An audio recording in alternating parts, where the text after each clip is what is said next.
Did you know that the entire Dreamwork movement was inspired by a UFO visitation?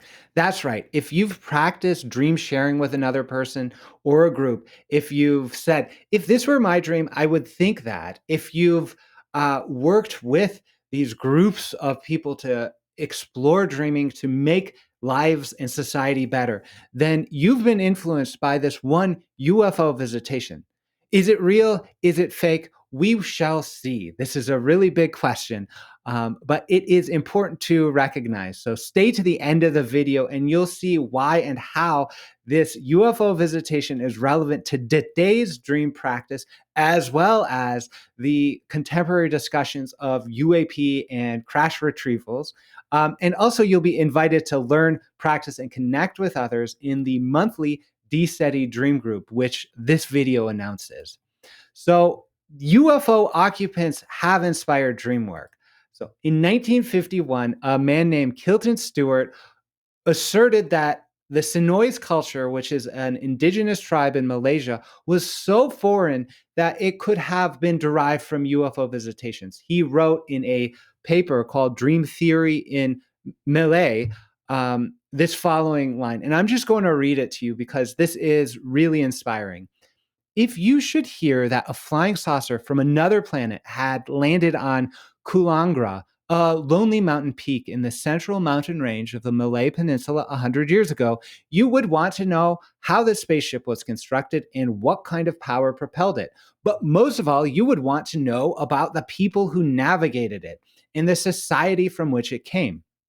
If they lived in a world without crime and war and destructive conflict, and if they were comparatively free from chronic mental and physical ailments, you would want to know about their methods of healing and education, and whether these methods would work as well with the inhabitants of the earth, or if you heard further that the navigators of the ship had found a group of 1,200 people living in an isolated community among the mountains and had demonstrated that these pre literate people could utilize their methods of healing and education and reproduce the society from which the celestial navigators came, you would probably be more curious about the psychological and social methods that conquered space inside the individual than you would about the mechanics of the ship which conquered outside space. So, what is the Senoi Dream Theory?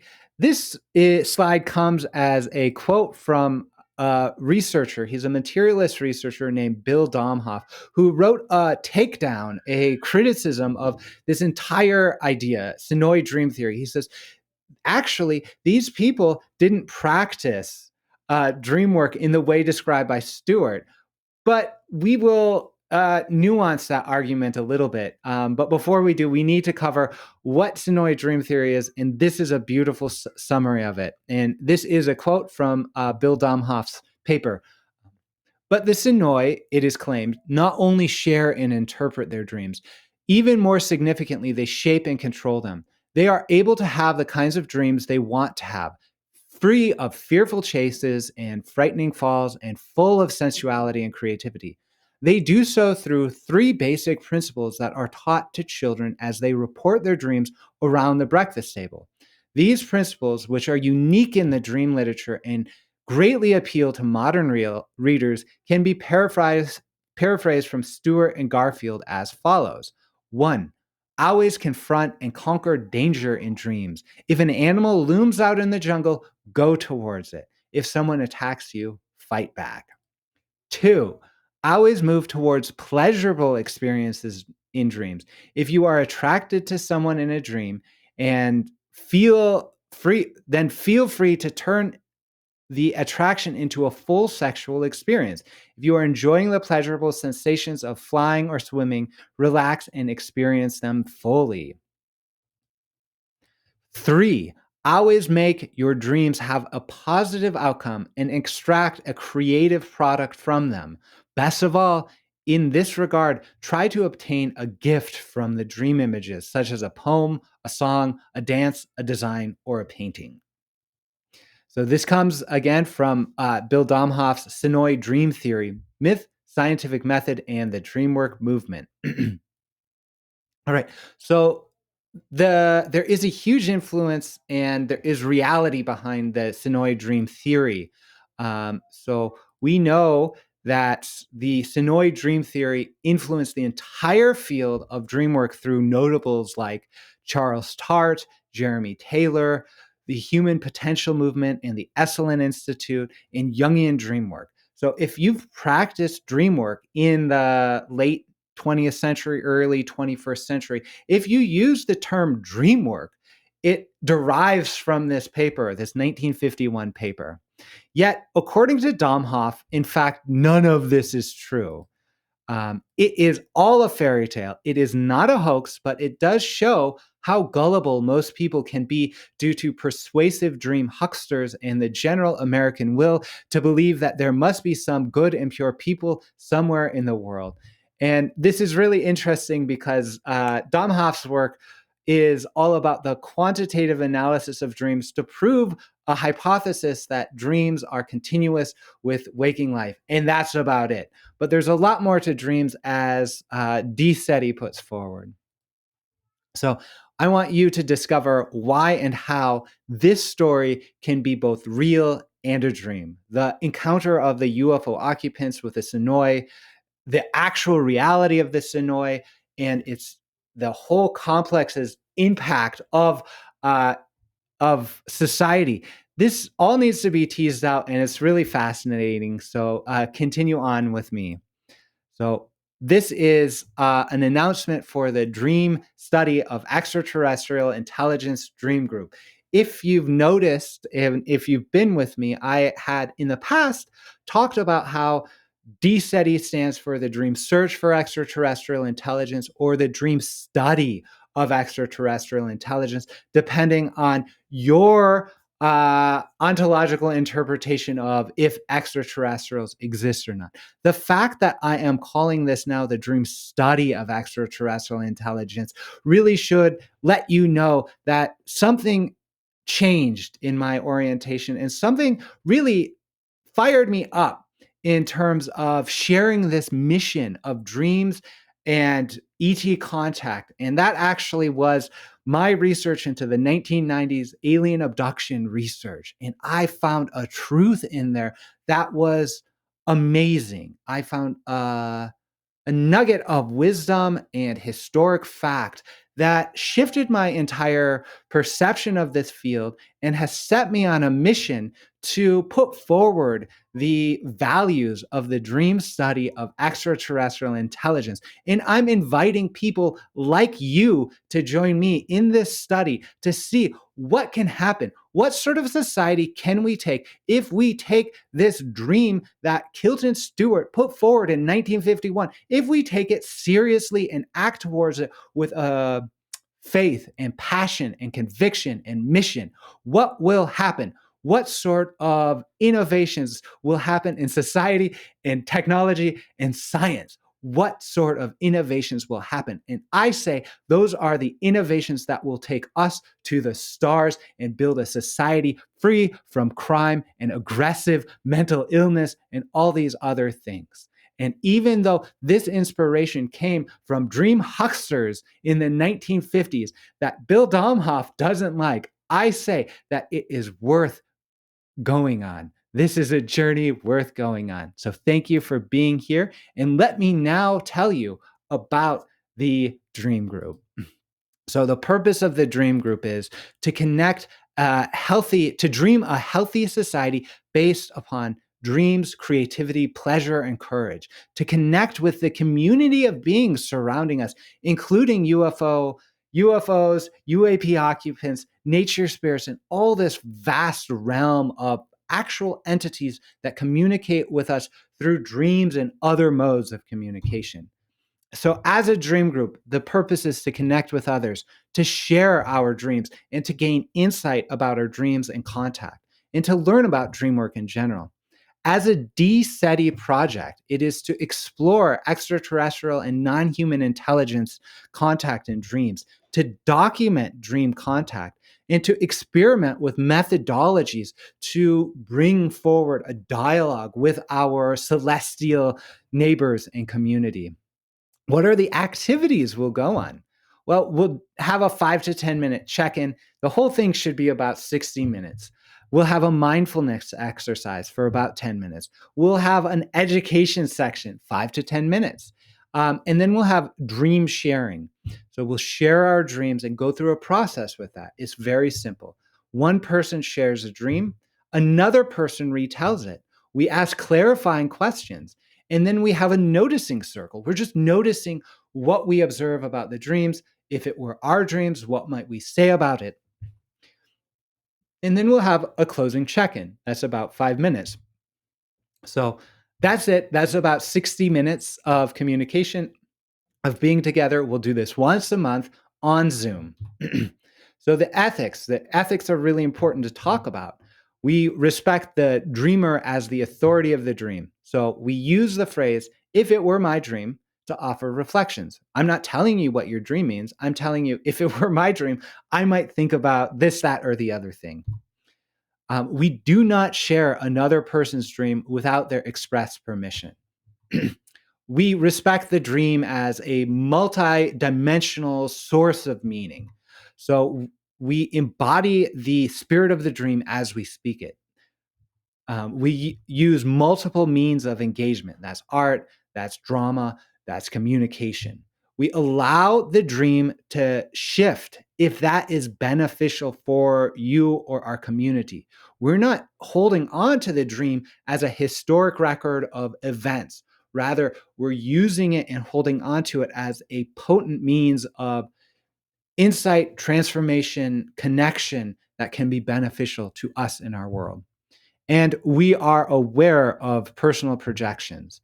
So when we speak, we allow the dreams of others to speak to you like your own. So we're working with other people's dreams as if they're our own, but we always use the phrase, if it were my dream. And then finally, the last component of ethics is activism. So the dreaming and talking about the dreams that you have is activism. I say this is better than political protest. I say this is better than a number of different other means of activism, primarily because it connects you deep in the heart with the earth, with a community of beings, including other humans in the non-physical, non-human world, to act together in a mission to improve the quality of our lives and relationships. So how beautiful is that? If we're not making the world a better place, if we're not working with ourselves to go on our own experiences, why are we even doing it?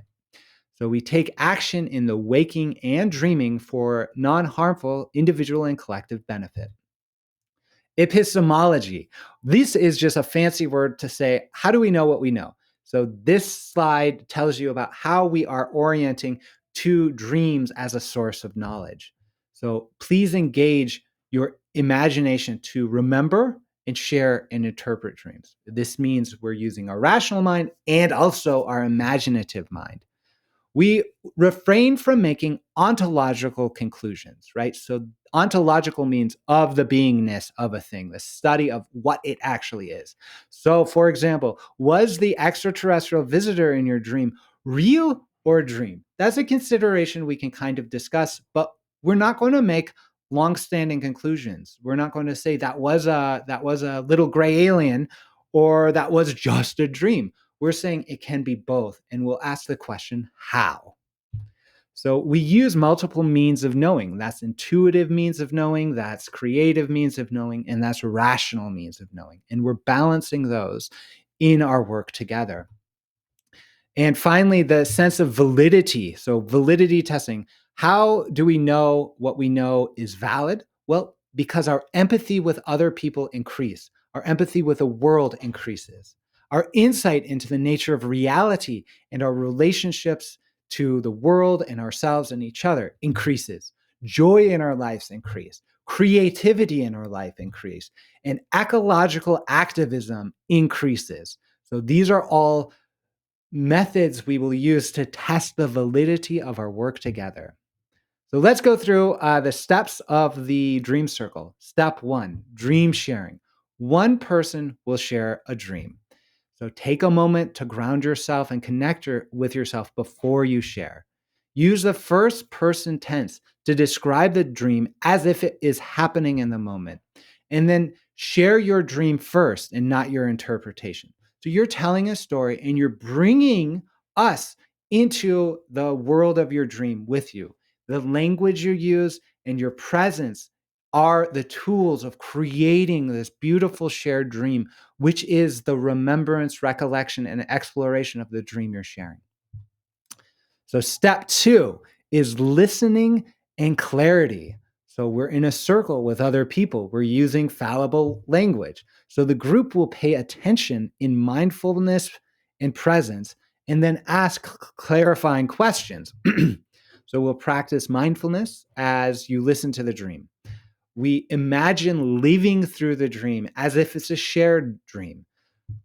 Uh, be attentive so that you can retell the story. One of you will. Part of this structure is one person tells a dream. We all ask clarifying questions, and one person will tell the dream back to the dreamer to reflect upon it.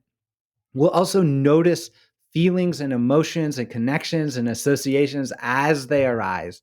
And then finally, we'll have a chance to ask clarifying questions regarding the nature of the dream. So then step 3 is retelling. So one person will retell the story of the dream. Tell the story of the dream back to the dreamer. Use the second person present tense. So you're walking in a forest. You see this. A monster comes and visits you. You run away. You discover that when you turn to the monster, they are a source of wisdom and insight, that sort of thing. Allow the dreamer to correct the story. So they might say, oh, no, that actually wasn't the case. We're getting a story that works together for all of us and coming into a sense of clarity around what that is. And then we can briefly discuss any insights that arise up and out of the retelling and reflection of the dream. Step 4 is discussion circle. So the entire group will offer reflections on the dream and its retelling. It will be a circle-based discussion, meaning I'm going to call upon you at a specific time, generally according to what I see on the Zoom screen. So please wait until you are called upon. Don't crosstalk. We're not actually doing what we often think we are in conversation. We are having a process together, but we're not necessarily arriving at any specific conclusion. We're having a process. We're not trying to extract anything out of that process. So practice mindful listening in the group. Speak from the heart. Remember to use "if it were my dream" when you offer reflections, interpretations, or thoughts about the shared dream. And then consider how the dream is prompting activism in waking life. We might go through that again, that whole cycle, depending on time, or we might just do one dream. So, to prepare for the dream group, come as you are. There's nothing to prepare. But you might want to look out for a dream or dreamlike experience. So, they may come up and into your life.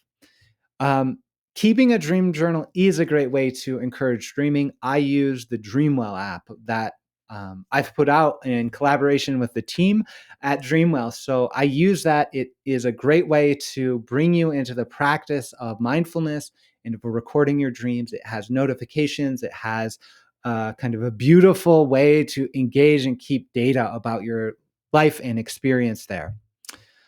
So to register for this, please just go to dseti.org/dream group. This is offered as part of an ongoing service of D-SETI, and it will occur on Zoom. It's not recorded. It's on the first Thursday of the month at 6 p.m., and it is by donation and subscription to D-SETI. That's $19.99 a month suggested donation. You can pay more, you can pay less. And you can email me at daniel@dseti.org with any questions or comments. So let's just now take a moment to reflect. And I want to say thank you for being here with me. Thank you for exploring this. I'm very, very excited to bring this dream group into the world. And I'm excited for you to connect with yourself, with other people. One of the most powerful things that I've encountered in my experience as a dream worker and hypnotist serving the extraterrestrial and non-human intelligence contact space is everyone has a story to tell, and they are fascinating. And I love hearing them, and the insights that come out of them are powerful. And the people I'm sending this video to have really come into my life through synchronistic, magical ways. Like they've dreamed me and I've dreamed them, or perhaps we're just connected through social media, and you feel this kind of, oh my God, why did this video come up on my thing today? Follow that, because that's the dream world telling you that we need to connect. We need to do this work. I can tell you for a fact, because I've studied dreams for a long time, nobody else is doing this work at an accredited kind of academic level. I'm the only person that is focusing on extraterrestrial non-human intelligence contact in dreams at an accredited educational institute. I'm in my PhD program doing this stuff. And so this is a really unique opportunity to explore with me and the world, and to produce documentation of events, and explorations of experimental methodologies that will literally change the world, because we are literally going to bring in dream contact with non-human intelligence into our collective orthodox scientific dialogue through the work we do together in this. And that's just so exciting to me. So if you're equally as fired up about dreams and extraterrestrial contact, which I don't know how you can't be if you're even interested in anything outside of the mainstream, this is such a huge topic, then like and subscribe this to my channel, like this video, connect with me, go to dseti.org, join the community. If that's not a thing you want to do, just send me an email. Let's connect and change the world together. Thank you. May you dream well. May the earth dream well through you. And may us all connect with this vast community of incredible beings that are just waiting to say hi and show us a new world. They're just waiting there in the dreamscape. So thanks again, and may you dream well.